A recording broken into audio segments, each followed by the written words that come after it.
कि आपका हार्ट 2 बार blood pump करता है, एक बॉडी की तरफ और एक फिर लंग्स की तरफ। ठीक है, आपके हार्ट में 4 चेंबर होते हैं, 2 एट्रियम 2 वेंट्रिकल। ठीक है, सॉरी पल्मोनरी आर्टरी निकलेगी। क्या निकलेगी? Pulmonary artery. पल्मोनरी आर्टरी कैसे निकलेगी सर? ये वाला हिस्सा जाएगा लंग्स की तरफ।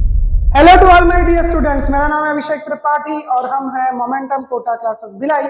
आज हम आप सभी के लिए लेकर आए हैं एक चमचमाता नया वीडियो, जिसमें हम आपको सिखाने वाले हैं कार्डियक साइकिल के बारे में। कार्डियक साइकिल क्या होता है? कार्डियक साइकिल कुछ तो साइकिल जैसा होता है। अब एक कार्डियक साइकिल में होगा क्या कि आपका हार्ट 2 बार ब्लड पंप करता है, एक बॉडी की तरफ और एक फिर लंग्स की तरफ। ठीक है, आपके हार्ट में 4 चेंबर होते हैं, 2 एट्रियम 2 वेंट्रिकल। ठीक है, जो राइट साइड का पोर्शन होता है हार्ट का, उसमें हमेशा डीऑक्सीजनेटेड ब्लड, जिसको हम इम्प्योर ब्लड कहते हैं, वो रहेगा।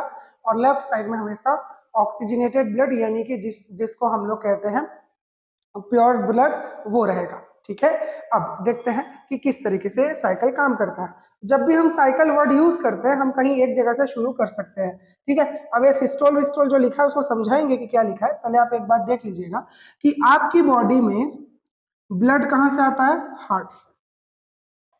ठीक, अब हार्ट में क्या होता है? हार्ट में होते हैं एट्रियम और वेंट्रिकल। एट्रियम का काम होता है कलेक्शन करना और वेंट्रिकल का काम होता है पंपिंग करना। ठीक, और ये सब बोलते बोलते जो मैं ये लिख रहा हूं, इसको आप तो जानते ही हैं कि इस तरीके से कार्य होता है। ठीक,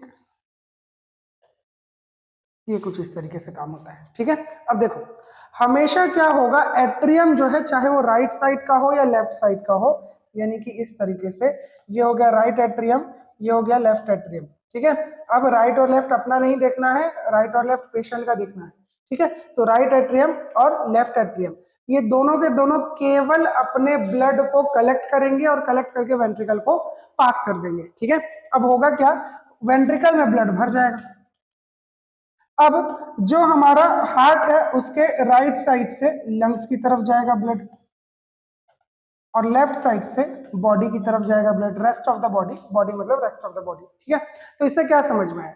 इससे भैया हमको ये समझ में आ गया कि एट्रियम जो है पंपिंग करने का काम नहीं कर पाएगा, उसके बस की बात नहीं है। और इसके साथ साथ हमको ये भी बात समझ में आ गई है कि ब्लड का जो फ्लो होता है वो 2 अलग अलग डायरेक्शन में एक साथ होता है। कुछ इस तरीके से, ये गलत हो गया कलर, ये कलर आएगा ब्लू आएगा ना भाई, डीऑक्सीजनेटेड के लिए ब्लू यूज करते, नहीं पता क्यों बट करते तो हैं। चलो ये ऐसा इस तरीके से। ठीक है, अब ऐसा नहीं होता ना कि एक एक करके ब्लड आएगा, एक बार लंग्स से आए और एक बार बॉडी से आए, फिर लंग्स से आए फिर बॉडी से आए, इस तरीके से ब्लड नहीं आता है। दोनों एट्रियम में एक साथ ब्लड भरता है, दोनों वेंट्रिकल में एक साथ ट्रांसफर होता है और दोनों वेंट्रिकल एक साथ पंप करते हैं। मतलब पूरा हार्ट जो है एक साथ काम करता है, बस बीच में से चेंबर बना हुआ है। ठीक है, अब दोनों एट्रियम में एक साथ ब्लड आया, अब इसको वेंट्रिकल में ट्रांसफर करना है। वेंट्रिकल में ट्रांसफर करना है तो क्या होगा, ये एट्रियम है ऊपर की तरफ, एट्रियम के बाद यहाँ पर ये ढक्कन लगा हुआ है। क्या लगा हुआ है? ढक्कन लगा हुआ है। ढक्कन का नाम क्या है? Tricuspid valve, bicuspid valve. ठीक है, अब ये जो ट्राइकस्पिड वेल्व और बाइकस्पिड वेल्व है ये बंद है, तो आप एक बार सोच के देखिए कि ये ऐसे ढक्कन बंद है, इसको अगर ऊपर वाले हिस्से को मैं कॉन्ट्रैक्ट कर दूं तो ढक्कन थोड़ा सा लूज हो जाएगा। ठीक है, ढक्कन को ऐसे कॉन्ट्रैक्ट कर दो, मतलब ऊपर वाले हिस्से को कॉन्ट्रैक्ट कर दो, ढक्कन जो है वो लूज हो जाएगा। तो एट्रियम जो है वो एक साथ कॉन्ट्रैक्ट होते हैं, एट्रियम एक साथ कॉन्ट्रैक्ट होते हैं, जो ब्लड है वो नीचे आता है वेंट्रिकल्स की तरफ, फिर एट्रियम रिलैक्स होते हैं, वेंट्रिकल कॉन्ट्रैक्ट होते हैं। वेंट्रिकल जब कॉन्ट्रैक्ट होते हैं तब ये ब्लड निकलता है वेंट्रिकल से बाहर। अब जब कॉन्ट्रैक्शन हो रहा है तो कॉन्ट्रैक्शन को हम लोग कहते हैं सिस्टोल। क्या कहते हैं? कॉन्ट्रैक्शन को सिस्टोल। सिस्टोल का मतलब क्या हो गया हमारा? कॉन्ट्रैक्शन। क्या हो गया? Contraction, contraction. ठीक, और डायस्टोल का मतलब क्या हो गया भैया? डायस्टोल का मतलब सर क्या तो बताए थे आप, डायस्टोल का मतलब बताया ही नहीं हूं। डायस्टोल का मतलब होता है रिलैक्सेशन। ठीक, रिलैक्सेशन। तो सिस्टोल का मतलब हो गया कॉन्ट्रैक्शन और डायस्टोल का मतलब हो गया रिलैक्सेशन। तो सबसे पहले क्या हो रहा है? कॉन्ट्रैक्शन, और पहले कौन कॉन्ट्रैक्ट कर रहा है, पहले कॉन्ट्रैक्ट कर रहा है एट्रियम, तो उसको बोलेंगे एट्रियल सिस्टोल। उसके बाद वेंट्रिकल में ब्लड पहुंचा, एट्रियम का रिलैक्सेशन चालू होता है, इसको बोलेंगे एट्रियल डायस्टोल। अब इसके बाद वेंट्रिकल कॉन्ट्रैक्ट करेगा, वेंट्रिकल सिस्टोल, और फिर वेंट्रिकल डायस्टोल। ठीक है। अब इसमें वेंट्रिकल डायस्टोल और एट्रियल डायस्टोल ना लिख के कार्डियक डायस्टोल लिख दिया। इसका रीजन भी आगे हम आपको समझाएंगे कि कार्डियक डायस्टोल या जॉइंट डायस्टोल क्यों कहा जाता है इसको। यहां तक ठीक। तो देखिए जो मैंने आपको बातें बताई है, atrial systole, deoxygenated blood from right atrium enters the right ventricle through atrioventricular aperture. Oxygenated blood from left atrium enters to the left ventricle through atrioventricular aperture. अब ये atrioventricular aperture क्या चीज है देखते हैं। देखो क्या लिखा, डीऑक्सीजनेटेड ब्लड कहाँ जाता है, राइट एट्रियम से राइट वेंट्रिकल में। अब ये अपर्चर क्या है, अपर्चर है वो बीच का गैप, जहां से वो रास्ता, वो गड्ढा, वो जगह, वो रोड, वो गेट, जहां से ब्लड जो है एट्रियम से जाएगा वेंट्रिकल की तरफ, उसको यहाँ पर क्या लिखा है, अपर्चर। अपर्चर के सामने लिखा है एट्रियो वेंट्रिकुलर, एट्रियम और वेंट्रिकल के बीच वाला हिस्सा क्या कहलाएगा, एट्रियो वेंट्रिकुलर। दोनों का साझा इसमें योगदान है, इसलिए इसको कह देते हैं एट्रियो वेंट्रिकुलर अपर्चर। ठीक है। अब एट्रियो वेंट्रिकुलर अपर्चर में जो एक ढक्कन लगा हुआ है, दरवाजा लगा हुआ है, जैसे दरवाजा होता है ना, आपके घर में है ना, किसी रूम में बैठे होंगे, वहां ऐसे दरवाजा लगा है, ऐसे खुला खुला तो दीवार फोड़ के नहीं बैठे हैं ना, वहां पे दरवाजा लगाए हैं। तो दरवाजा जो लगा हुआ है उसको क्या बोलते हैं, ट्राई कैस्पिड वॉल। क्या बोलते हैं, ट्राई कैस्पिड वॉल। ये ट्राई कैस्पिड वॉल किस तरफ है, राइट साइड पे है। ठीक है। ठीक। Backflow is prevented by mitral valve, इसी को हम लोग बाइकस्पिड वेल्व बोलते हैं। ट्राइकस्पिड वेल्व को ही, सॉरी बाइकस्पिड वेल्व को ही मिट्रल वेल्व बोलते हैं। कहां पर होता है, ये लेफ्ट साइड पर होता है। क्लियर, ये लेफ्ट साइड पर होता है। क्लियर। अब ये बताइएगा कि ये कैस्पिड क्या मतलब है, कैस्पिड का क्या मतलब है, ट्राइकस्पिड, बाइकस्पिड, चलिए बताइए तो, सोचिए। अब बता भी दोगे तो कौन सा सुन लूंगा, आप लोग तो यूट्यूब पे हो, स्क्रीन में देख रहे हो तो देख ले, तो चलो मैं ही बता देता हूँ कि कैस्पिड का मतलब होता है, ये वर्ड बना है कस्प, ठीक, तो इसी से बना कस्पिड। ठीक है। कस्प से क्या बना, कस्पिड। कस्प का मतलब होता है फोल्ड्स। क्या होता है, फोल्ड्स। ठीक है। क्लियर। अब आप आपने घर में कभी वो कार्टन देखा है, कार्टन जिसमें वो सामान वगैरह अमेजन वगैरह से पैक होके आता है, कार्टून बोलते थे जिसको। वो कार्टन जो होता है उसमें कैसे होता है, फ्लैप लगे होते हैं, फ्लैप। आप ऐसा करके खोलते हैं ना, दो फ्लैप छोटे वाले, फिर दो फ्लैप बड़े वाले। क्लियर। उसके ऊपर टेप चिपका रहता है, समझ पा रहे हैं, वो भूरा कलर का ब्राउन कलर का बक्सा जिसमें दो छोटा फ्लैप रहता है और दो बड़ा फ्लैप रहता है। दो छोटा फ्लैप और उसके बाद बड़ा फ्लैप और टेप चिपका दिए। वो जो फ्लैप है उन्हीं को कस्प कहा जाता है। अब वो अमेजन का डब्बा जो है उसमें कितने कस्प हो गए, चार। ठीक, तो वो हो जाएगा टेट्रा कस्पिड वेल्व। उस वो वेल्व है ना, वो बक्सा बंद हो जाता है उस कस्प के कारण, इसीलिए सामान उल्टा पुल्टा होने के बावजूद गिरता नहीं है। वैसा ही ब्लड को फ्लो को रोकने के लिए, बैकफ्लो को रोकने के लिए, बैकफ्लो मतलब एट्रियम से ब्लड वेंट्रिकल में गया तो वेंट्रिकल से वापस जो है एट्रियम में ना चला जाए, इसको रोकने के लिए वहां पर ढक्कन लगा है, उस ढक्कन को बोल देते हैं वेल्व। और जिसमें तीन कस्प यानी कि तीन ऐसे करके फोल्ड है या फ्लैप्स हैं, उनको बोला जाता है ट्राइकस्पिड वेल्व। और इसमें जिसमें केवल दो है उनको बोला जाता है बाइकस्पिड वेल्व। इसी बाइकस्पिड वेल्व का नाम है मिट्रल वेल्व। इसी बाइकस्पिड वेल्व का नाम क्या है, मिट्रल वेल्व है। यहां तक ठीक। वेंट्रिकुलर सिस्टोल से क्या होता है, राइट साइड में डीऑक्सीजनेटेड ब्लड है, वहां से डीऑक्सीजनेटेड ब्लड जाएगा। लेफ्ट साइड में ऑक्सीजनेटेड ब्लड है, वहां से ऑक्सीजनेटेड ब्लड जाएगा, जो कि मैंने आपको पहले बता दिया है। ठीक। अब ये पल्मोनरी ट्रंक और एओर्टा क्या है, अभी थोड़ी देर पहले दिखाने वाले थे हम आपको, पर अब दिखा देंगे। ठीक है। ठीक। क्लियर, आपको थोड़ी देर में अभी दिखा देते।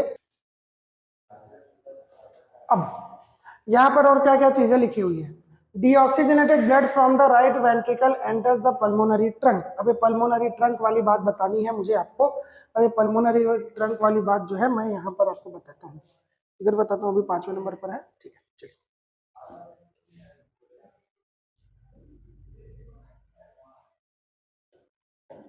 तो 2 मिनट दीजिए, थोड़ा सा मेरे साथ बने रहिए, आपको अब भी समझ में आ जाएगा ये क्या क्या बात कर रहे हैं। लिखने के लिए जगह बनाना पड़ेगा।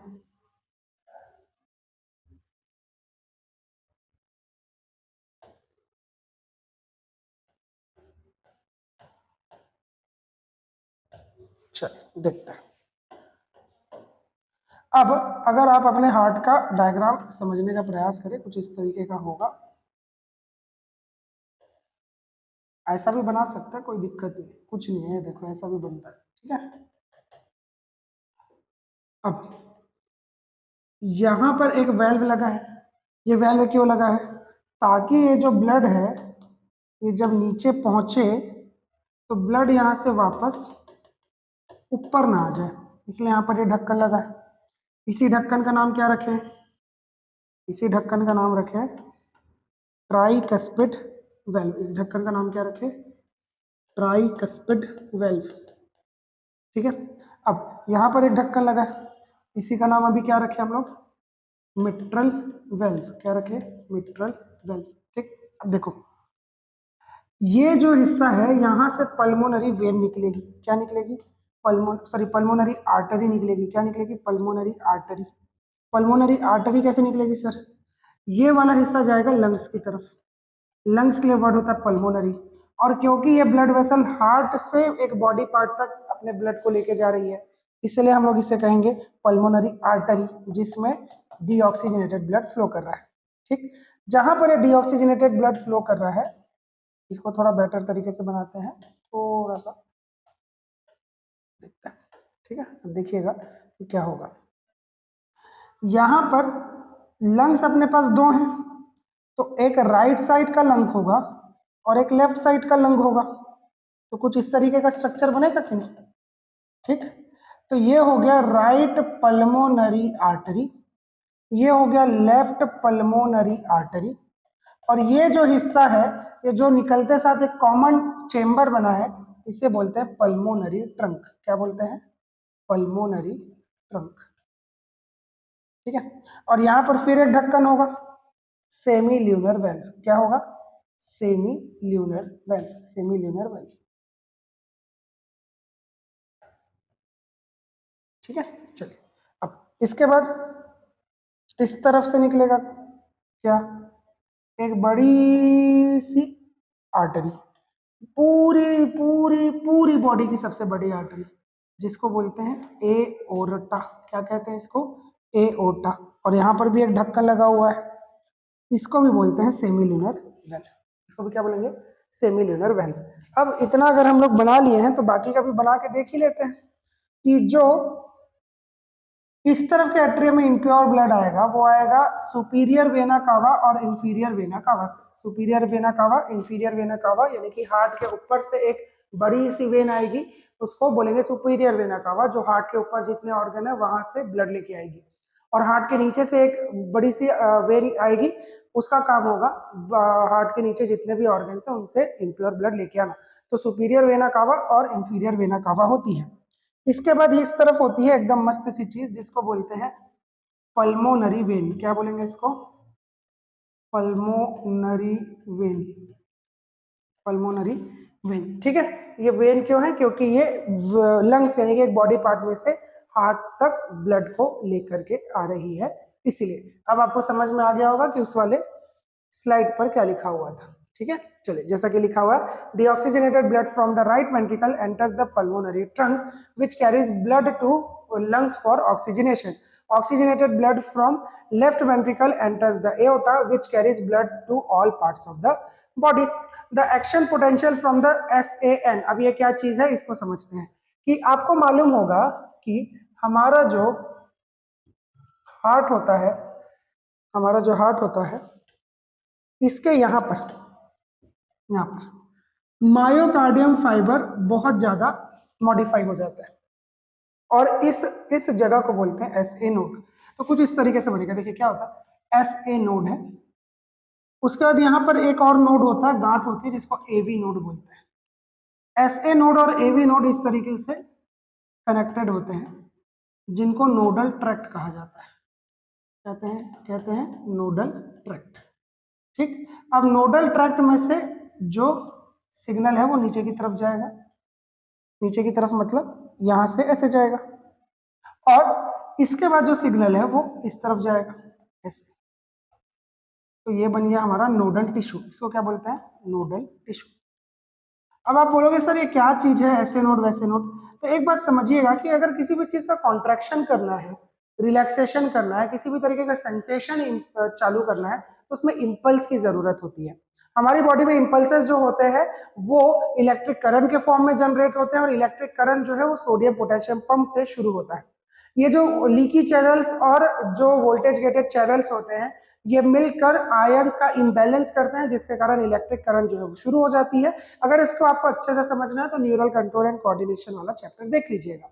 यही न्यूरल कंट्रोल एंड कोऑर्डिनेशन में मैंने ये बताया कि ये सारे इलेक्ट्रिक करंट नर्वस सिस्टम में जनरेट होते हैं, लेकिन हार्ट एक ऐसा मॉडिफाइड मसल टिश्यू है जिसके पास खुद के पास कैपेसिटी है कि वो इलेक्ट्रिक करंट को जनरेट कर सकता है, तो ये इलेक्ट्रिक करंट को जनरेट कर लेता है। और ये इलेक्ट्रिक करंट को जनरेट करने के लिए पूरा का पूरा टिश्यू जो है, नोडल टिश्यू जिसको बोलते हैं, वो पूरा का कैपेबल होता है, लेकिन शुरुआत होती है ऐसे नोड से। ठीक है, तो एस ए नोड जो है ये वाला, जो कि यहाँ पर राइट साइड के एट्रियम में है, तो जिसको हम लोग बोलते हैं साइनो एट्रियल नोड, ये एस ए नोड शॉर्ट में हो गया। यहां से एक्शन पोटेंशियल यानी कि पोटेंशियल डिफरेंस का इतना ज्यादा चेंज हो जाना कि इलेक्ट्रिक करंट बहना शुरू हो जाए। पोटेंशियल डिफरेंस का इतना ज्यादा चेंज हो जाना कि इलेक्ट्रिक करंट का फ्लो शुरू हो जाए, उसे बोलते हैं एक्शन पोटेंशियल। और जब पोटेंशियल डिफरेंस इतना कम हो जाए कि इलेक्ट्रिक करंट का बहना रुक जाए, उसको बोलते हैं रेस्टिंग पोटेंशियल। जब कुछ कॉन्ट्रैक्ट नहीं कर रहा है, सब रेस्ट कर रहा है, तो रेस्टिंग पोटेंशियल कहलाता है। ठीक है, अब एक्शन पोटेंशियल यहां से भी जनरेट हो सकता है, यहां से भी हो सकता है, यहां से भी, यहां से भी, यहां से भी। सबका नाम आपको मालूम होगा। नोडल ट्रैक्ट के बाद ये हुआ एवी नोड। एवी नोड मतलब एट्रिक्यूलर वेंट्रिकल नोड, ये है जो एट्रियम और वेंट्रिकल के बीच में है। इसको बोलते हैं his bundle, bundle of his या हिज बंडल। और ये परकिंजे फाइबर, इसको क्या बोलते हैं, परकिंजे फाइबर। ठीक है, ये सबके सब कैपेबल होते हैं। अगर मान लीजिए ऐसे नोट किसी का खराब हो जाता है, इसी ऐसे नोट को हम लोग पेस मेकर कहते हैं। अगर ऐसे नोट खराब हो जाता है ये, तो इसके जगह दूसरा ऐसे नोट लगाया जाता है आर्टिफिशियल। लेकिन ऐसे नोट जब आर्टिफिशियल लगाया जाता है उस तब टाइम तक, देखो जैसे मान लो किसी का अगर नोड खराब हो गया, किसी का पेस मेकर नेचुरल वाला खराब हो गया, तो तुरंत मर जाएगा, तो क्या करेंगे उसको लगा के। अब मान लो कि बात किसी को पेस मेकर लगाने की जरूरत है, तो पहले तो उसको दिल में दर्द होगा, वो डॉक्टर को दिखाएगा, डॉक्टर 10 ऐसे एक्सरे लेगा, एक्सरे लेके बाद बताएगा भैया आपका ये दिक्कत हो गया है। दिक्कत होने के बाद वो पूरा वो ईसीजी वीसीजी करते हैं, कान वाल लगा के पूरा सुनते हैं। उसके बाद बताते भैया आपका ये दिक्कत हो गया, एक्सरे से नहीं पता चलता, ऐसे ही बोल दिए थे, एक्सरे से नहीं पता चलता भैया। ठीक, अब उसके बाद वो ऐसे नोट खराब हो गया करके बताएंगे। उसके बाद वो पेशेंट पूछेगा भैया क्या करना पड़ेगा, तो वो डॉक्टर साहब बोलेंगे कि आपको इतना इतना पैसा देना पड़ेगा, फिर हम एक नकली वाला लगाएंगे, आर्टिफिशियल वाला मशीन बनाते हैं वो कंपनी वाले लोग, उसको लगा देंगे, फिर आप जिंदा रहोगे। अब इस इंसान को तो जिंदा रहना है, तो क्या करेगा, घर जाएगा, घर जाके फिर जमीन जायदाद का, प्रॉपर्टी का पूरा पेपर निकालेगा, फिर सब जमीन जायदाद को बेचेगा, उसके बाद पैसा ले जाके डॉक्टर को देगा, डॉक्टर फिर उसके बाद आर्टिफिशियल हार्ट को लगाएगा, यानी कि पेस मेकर को। लेकिन जब तक वो आर्टिफिशियल पेस मेकर लगने वाला है तब तक इतना काम करना है ना, ये पूरा डॉक्टर के पास आना जाना, टेस्ट कराना, पैसा देना, जमीन बेचना, सब कुछ करना है। तब तक तो आदमी को जिंदा रहना पड़ेगा, कौन रखेगा। अगर ऐसे नोट खराब हो गया है तो हार्ट पंप कर रहा है, मतलब हार्ट में हमारा एक्शन पोटेंशियल जनरेट होता है। और एक्शन पोटेंशियल कहां से जनरेट होता है, बाकी सब जगह से। ठीक है, बाकी सब जगह अपने आप में कैपेबल होते हैं एक्शन पोटेंशियल को जनरेट करने के लिए। ठीक, अब ये एक्शन पोटेंशियल समझ में आया होगा, तो चलिए यहाँ पर आते हैं। जैसे कि मैंने बोला, ऐसे नोड से atrial muscle, AV node, AV bundle. AV bundle को ही बंडल ऑफ हिस कहा जाता है। परकिंजे फाइबर और मसल ऑफ वेंट्रिकल, वो घड़ी के साथ 0.3 सेकंड जो लिखा है मैं आपको समझाऊंगा आगे क्या लिखा है। It results in the production of लब साउंड। क्या लब साउंड होता है कि जब ब्लड नीचे आता है और उसके बाद ये जो हमारे वेल्व जो है वो बंद होते हैं। देखो, कॉन्ट्रैक्शन हुआ, वेल्व खुले, ब्लड नीचे आया, वेल्व बंद हो गया, कॉन्ट्रैक्शन हुआ, वेल्व खुले, ब्लड नीचे आया, वेल्व बंद हो गए। तो जब ये वेल्व बंद होते हैं एट्रियम से वेंट्रिकल में ब्लड आने के बाद, उस साउंड को फर्स्ट हार्ट साउंड HS1 या लब साउंड कहा जाता है। ठीक वैसा ही HS2 डब साउंड होता है, ये हार्ट साउंड सेकंड कहलाता है। यहाँ तक ठीक, यहाँ तक हार्ट साउंड तो आपको समझ में आ गया। तो फिर चलिए देखते हैं कि आगे अब पूरा कार्डियक साइकिल किस तरीके से चलता है। अब कार्डियक साइकिल को कुछ कुछ इस तरीके से हम लोग देखते हैं। ठीक है, कार्डियक साइकिल को समझना है तो एक बात ध्यान रखिएगा कि एक होता है ऑरिक्यूलर सिस्टोल। ऑरिक्यूलर सिस्टोल का मतलब होता है एट्रियम का सिस्टोल। सिस्टोल, ऑरिकल और एट्रियम एक दूसरे के सिनोनिम की तरह यूज कर लिए जाते हैं, छोटा सा डिफरेंस है जरूर, बट लोग वैसे मानते नहीं है बातों को। तो एट्रियल सिस्टोल जो है वो 0.1 सेकंड चलता है, ठीक है। एट्रियल सिस्टोल जो है वो 0.1 सेकंड चलता है, ठीक है। इसके बाद लिखा है वेंट्रिकुलर सिस्टोल जो कि 0.3 सेकंड चलता है, और कंप्लीट कार्डियक डायस्टोल यानी कि कार्डियक डायस्टोल जो है वो 0.4 सेकंड चलता है, यानी कि 0.8 सेकंड में कंप्लीट कार्डियक साइकिल खत्म होता है। एक बात आप समझते हैं, देखो क्या होता है, एकदम मस्त आराम से समझ में आएगा कि एट्रियम जो है वो ऐसे कॉन्ट्रैक्ट हुआ, अब ये कॉन्ट्रैक्ट हो गया, वेंट्रिकल अभी रिलैक्स्ड है, ब्लड गया, स्लो मोशन में इमेजिन करिए, ब्लड गया, अब एट्रियम जो है रिलैक्स करेगा, तब तक वेट नहीं करेगा ना वेंट्रिकल, ब्लड तो आ गया। तो अब ये जब डायस्टॉल कर रहा है यानी कि एट्रियम जब रिलैक्स कर रहा है, तब वेंट्रिकल अपना कॉन्ट्रैक्शन शुरू कर देता है। तो ये जो एट्रियम आधा रिलैक्स हो रहा है, तब तक वेंट्रिकल भी रिलैक्स हो गया है। तो वेंट्रिकल का ये जो सिस्टोल होता है, वेंट्रिकल का जो सिस्टोल होता है, उसमें अपना एट्रियम आधा रिलैक्स कर चुका होता है। इसके बाद वेंट्रिकल पूरा कॉन्ट्रैक्ट हो गया, ब्लड बाहर निकल गया, वेंट्रिकल और एट्रियम साथ में ऐसे करके डायस्टोल करेंगे। समझ में आया? ये स्लो है और ये फास्ट है, ये स्लो है और ये फास्ट है, ये स्लो है और ये फास्ट है। समझ में आया? तो होता क्या है कि एट्रियल सिस्टोल अकेला होता है 0.1 सेकंड तक, उसके बाद वेंट्रिकुलर सिस्टोल जो होता है वो 0.3 सेकंड तक जब कॉन्ट्रैक्ट हो रहा है, तब तक एट्रियम 0.3 सेकंड तक रिलैक्स हो चुका है, और उसके बाद आगे का 0.4 सेकंड दोनों साथ साथ रिलैक्स करते हैं। आगे का 0.4 सेकंड क्या करते हैं, दोनों साथ साथ रिलैक्स करते हैं। और इस तरीके से, क्योंकि एट्रियम और वेंट्रिकल इस टाइम पीरियड पे एक साथ रिलैक्स कर रहे हैं, तो उसको कंप्लीट कार्डियक डायस्टोल बोलते हैं। डायस्टोल एक साथ शुरू नहीं होता है, एट्रियम का पहले शुरू हो गया, लेकिन वो बेचारा आलसी है, वेंट्रिकल और एट्रियम का साथ में खत्म जरूर होता है। तो वेंट्रिकल जब सिस्टोल हो रहा है, तब एट्रियम का डायस्टोल शुरू हो गया।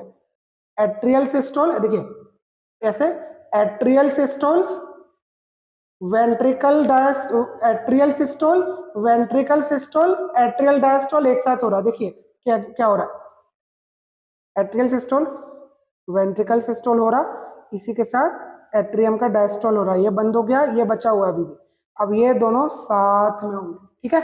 बस इस तरीके से होता है, क्लियर। चलिए, इसका टाइमिंग वगैरह सब लिखा हुआ है, क्या क्या लिखा हुआ है। एट्रियल सिस्टोल जो है, एट्रियम जो है कॉन्ट्रैक्ट करता है, वेंट्रिकल सिस्टोल जो है वो क्या करता है, ये सारी चीजें आपको यहाँ पर साफ साफ देखने को मिल जाएंगी इस टेबल में। इसका आप बना लीजिएगा बढ़िया सा एक नोट, और इस तरीके से हमारा कार्डियक साइकिल जो है वो खत्म होता है, ठीक है। ठीक, बहुत एकदम सिंपल सा था। अगर किसी तरीके की कोई दिक्कत आती है तो कमेंट बॉक्स में बताइएगा, उसको क्लियर करेंगे। हाँ, हो सकता है आपको डिटेल में पढ़ना हो तो डिटेल में इसका लेक्चर पूरा टॉपिक वाइज 8-10 लेक्चर का एक पूरा का पूरा प्लेलिस्ट है, उसको जाइए प्लेलिस्ट जाकर के देखिए, हमारे चैनल पर मिल जाएगा। वीडियो पसंद आए तो लाइक कीजिएगा, शेयर कीजिएगा, सब्सक्राइब जरूर करिएगा, सब्सक्राइब करेंगे तो मजा आएगा, नहीं करेंगे तो क्या मजा आएगा, कर दीजिए ना, कर दीजिए। चलिए सब्सक्राइब कर दो यार, तुम लोग यार करते नहीं हो। चलो करो करो करो करो करो, अभी अभी अभी अभी अभी करो, नहीं तो अच्छा नहीं लगेगा मेरे को। करो, बाय, गुड नाइट।